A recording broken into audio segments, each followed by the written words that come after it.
दुख दोनों को सार्थक कर रहे हैं।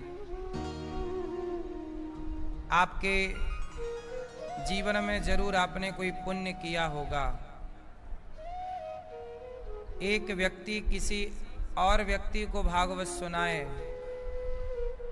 एक व्यक्ति किसी और व्यक्ति को धाम से जोड़ दे। जैसे भोजन करना और भोजन कराना। भोजन करना पुण्य है कि कराना? भूखे रहकर भी भोजन कराना, प्यासे रहकर भी पानी, जैसे भोजन करने से ज्यादा कराने का पुण्य है, पानी पीने से ज्यादा पानी पिवाने का पुण्य है, ऐसे कथा सुनने से ज्यादा औरों को कथा सुनवाने का पुण्य है। करते रहना चाहिए, पाप से बचना चाहिए। अभी 11 अप्रैल से यहाँ भागवत जी की पोथी पाठ बैठेंगी। एक बार भागवत जरूर सुनना चाहिए। जाने अनजाने में हमसे बहुत पाप होते हैं। जैसे आग की एक चिंगारी सारे जंगल को जला के खाक कर देती है, ऐसे जीवन में एक बार कोई भागवत सुन ले तो वह जीवन भर के पाप जला के खाक कर देगा। पुण्य भागवत जी सुनने का। अजामिल के मुख से मरते समय भगवान का नाम निकला। अजामिल को भी पता नहीं था कि इस एक नाम के बल पर मैं तर जाऊंगा।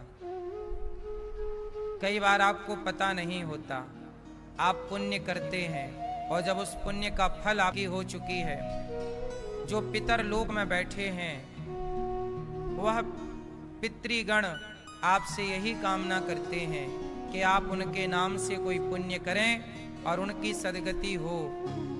उनकी दुआ और आशीर्वाद से आपका कार्य ठीक चलेगा।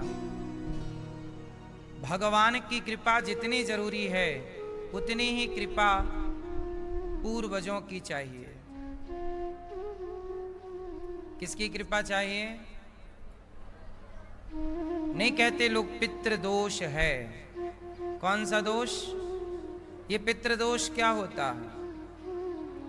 जैसे आपके पिताजी दादाजी की मृत्यु हो गई, अब आपके पिताजी दादाजी ने पुण्य किया होगा, जाओगे 7वें दिन। भी समझो वही सवेरा,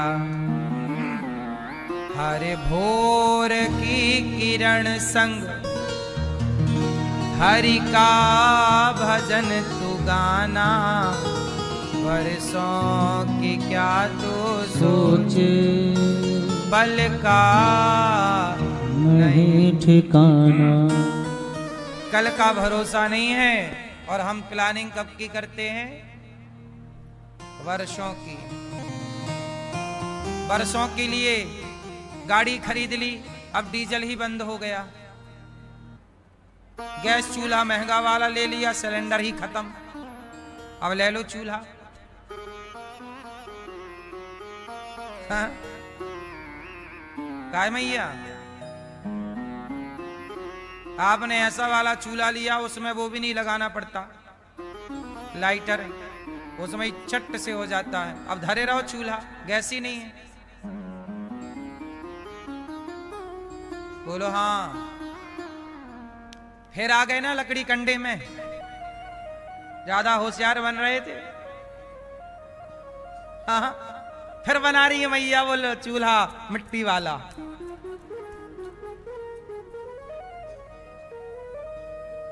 बोलो हाँ। इंसान का विकास विनाश करेगा, जो परमात्मा का विकास है वही विकास है। जो परमात्मा ने नेचुरल सोर्सेस दे रखे हैं वही है बस जीवन का सही ढंग। बोलो हाँ। जितासनो जित श्वासो जित संगो जितेंद्रिय। देखो आपने प्रश्न बड़ा उत्तम किया है। तस्मात् भारत सर्वात्मा। सुखदेव जी कह रहे हैं कि 7 दिन में मरना है आपको, क्योंकि परीक्षित जी को शाप लग गया। अब क्या करें? बोले भागवत सुनो। क्या होगा भागवत सुनने से? बोले भागवत सुनने से चित्त मन भगवान में लग जाएगा, और लग जाएगा जगत से हटा जगन्नाथ में लगा, कल्याण। पूरा खेल किसका है? मन का। परेशानी कहां से होती है? अच्छा ये बताओ, आपका शरीर ज्यादा परेशान करता है आपको, पड़ोसी दुनिया के लोग ज्यादा परेशान करते हैं आपको, कि आपका मन ज्यादा परेशान करता है आपको? उत्तर दो, कौन परेशान करता है? कौन परेशान करता है? मन। आपको परेशान कोई दूसरा व्यक्ति नहीं करता, आपको मन परेशान करता है। काश मुझे ये मिल जाता, ये मिल जाती, ऐसा हो जाता। मन में क्या क्या गणित चलती रहती है। इसलिए कहते हैं मन के हारे हार है और मन के जीते। इसलिए परीक्षित जी को कहा सुखदेव जी ने कि अब तो मरना ही है, तो आओ मन को कर्तव्यश्चेच्छिता भयम। पहली शर्त है। शर्त पहली क्या है? तस्मात् भारत सर्वात्मा भगवान ईश्वरो हरि। सब में भगवान का दर्शन करना है। अच्छा ये बताओ, सब में भगवान है या नहीं? बोलो हाँ कि ना मैया। सब में भगवान है? हैं? आप देखती हो सब में? नहीं पता है कि है। कल रट्टू तोता वाली कथा सुनाए थे ना, पता है कि है पर दिखते नहीं है।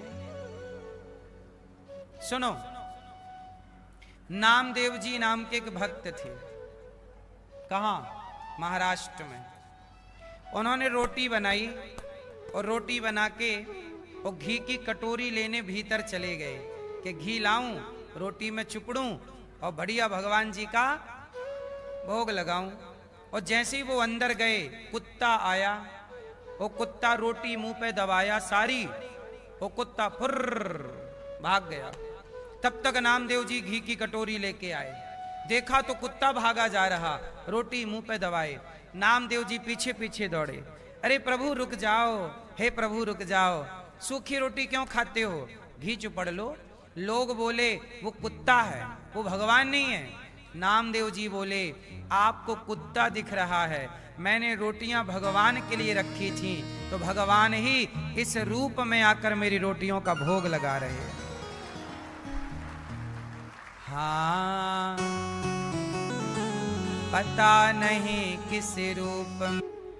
उन्हें लगता है धर्म का मतलब है मंदिर जाना, पूजा पाठ करना, वो इसी को धर्म समझते हैं। जबकि मंदिर जाना, पूजा पाठ करना और धर्म ये दोनों अलग अलग चीजें हैं। धर्म की परिभाषा क्या है? धर्म किसे कहते हैं? है ना? तो सुनो, धर्म किसे कहते हैं साहब? अच्छा ये बताओ, आप अपनी बेटी को देखते हैं, अपनी मां को देखते हैं और अपनी पत्नी को देखते हैं, तो तीनों को देखने का नजरिया एक ही है कि अलग अलग है? बोलो। क्या जिस नजरिए से पत्नी को देखते हो, क्या उसी दृष्टि से मां को देख सकते हो? उत्तर बोलो मेरी मां। जिस नजर से आप अपने पति को देखती हो, क्या उसी नजरिए से पिता को देख सकती हो? दोनों को देखने का नजरिया अलग है। और ये दोनों नजरिया अलग अलग किसने किया? यही है धर्म। जो ये कहे कि ये पिता है तो कैसे देखें, ये पत्नी है तो कैसे देखें, और मां है तो कैसे देखें, जो दोनों को देखने का तरीका, दृष्टिकोण आपको दे, उसी का नाम धर्म है। यही धर्म है। यदि आपका धर्म है जिंदा, तो आप हर स्त्री को अपनी मां, बहन, बेटी के भाव से देखेंगे। यदि धर्म मर गया, रावण का धर्म ही तो मर गया, तब ना जगत जननी को चुरा के ले आया। जो मां है उस माता को भोग की दृष्टि से देखता है रावण। क्यों? क्योंकि रावण का धर्म मर चुका है, और जिसका धर्म मर जाता है उसे युगों युगों तक जलाया जाता है। इसलिए आपसे मैं प्रार्थना करूं, अपने भीतर के धर्म को मरने मत दीजिए। आज लोगों का, पहले के लोग धर्म में चलते थे तो झूठ बोलने से डरते थे। भाई साहब, मैं झूठ नहीं बोलूंगा, झूठ बोलना धर्म नहीं है। मैं आपके साथ धोखा नहीं कर सकता, क्योंकि ये मेरा धर्म ये नहीं है। आजकल लोग पैसे, कौन आज अधर्म करने की इजाजत सरकारें दे रही हैं। सरकार खूब कहती है आप अधर्म करो,